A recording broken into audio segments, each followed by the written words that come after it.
بسم اللہ الرحمن الرحیم۔ لداخ پر انڈیا اور چین کے درمیان ایک جنگ کی صورتحال پیدا ہو چکی ہے۔ خطے کے اس علاقے کی جغرافیائی اہمیت اور اس پر موجود تنازع پر اس ویڈیو میں بات کرتے ہیں۔ اس سے پہلے آپ ہمارے channel facts plus T V کو سبسکرائب کر لیں اور بیل کے نشان کو دبا دیں تاکہ آنے والی ویڈیوز کا نوٹیفیکیشن آپ کو ملتا رہے۔ اصل میں اگست 1947 میں جب منصوبہ تقسیم ہند کے تحت پاکستان اور بھارت کے دو ممالک وجود میں آئے تو کشمیر ایک متنازع علاقہ کے طور پر باقی بچ گیا۔ لداخ در حقیقت ریاست جموں و کشمیر کا حصہ ہے۔ جب 1948 کی پاکستان اور انڈیا کی جنگ ہوئی تو کشمیر دو حصوں میں تقسیم ہو گیا۔ ایک کو پاکستان نے حاصل کر لیا جبکہ ایک حصہ انڈیا کے قبضہ میں رہا، جس کو ہم مقبوضہ کشمیر کہتے ہیں۔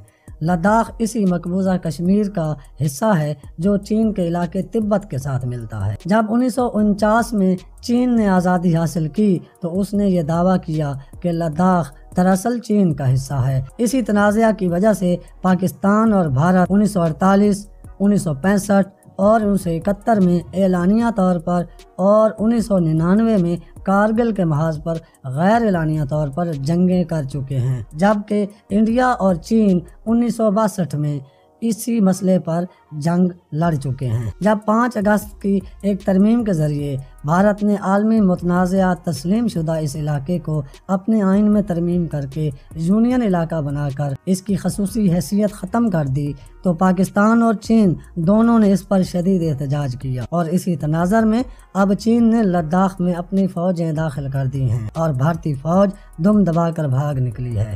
یہ علاقہ سرسبز اور دل فریب وادیوں، خوبصورت آبشاروں اور بلند و بالا پہاڑوں پر مشتمل ہے۔ اس کے دل فریب نظارے انڈیا کے لیے بہت اہم ہیں کیونکہ اس سے اس کو بہت سا ریونیو سیاحت کی صورت میں ملتا ہے۔ ہزاروں سیاح ہر سال اس علاقے کی سیر کے لیے آتے ہیں اور اس سے انڈین معیشت کو بہت زیادہ فوائد حاصل ہوتے ہیں۔ دفاعی اعتبار سے بھی لداخ بہت اہمیت کا حامل ہے۔ اس میں کارگل کی پہاڑی کی بہت زیادہ اہمیت ہے۔ اس کے علاوہ سیاچن گلیشیئر کا ایریا بھی لداخ میں شامل ہے۔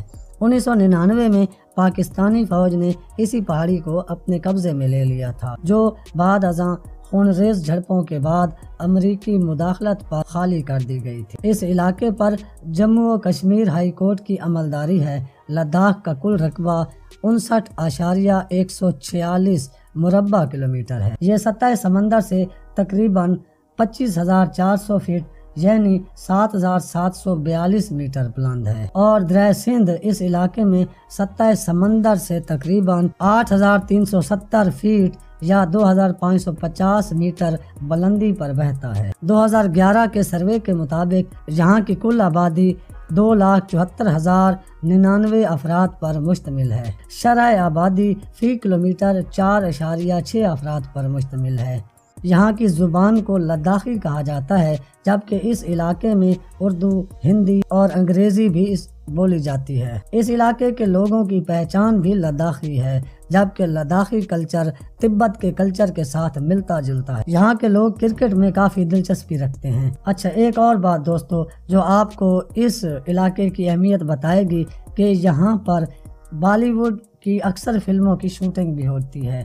3 ایڈیٹ فلم کے آخری سین اسی علاقے کی خوبصورت جھیلوں اور وادیوں میں فلمائے گئے ہیں۔ اب جب کہ چین نے اس علاقے کو اپنے قبضہ میں لے لیا ہے اور مستقبل میں وہ اس علاقے پر اپنا قبضہ برقرار رکھتا ہے تو آپ میں سے جو لوگ سیر و سیاحت کے لیے جانے کا شوق رکھتے ہیں انہیں یقیناً چینی ویزا پر اس علاقے میں جانے کا موقع ملے گا۔ امید ہے آپ کو یہ ویڈیو پسند آئے گی۔ ہمارے channel facts plus T V کو سبسکرائب کر لیں اور بیل کا نشان دبا دیں، اور اس ویڈیو کو آگے اپنے دوستوں کو بھی شیئر کریں۔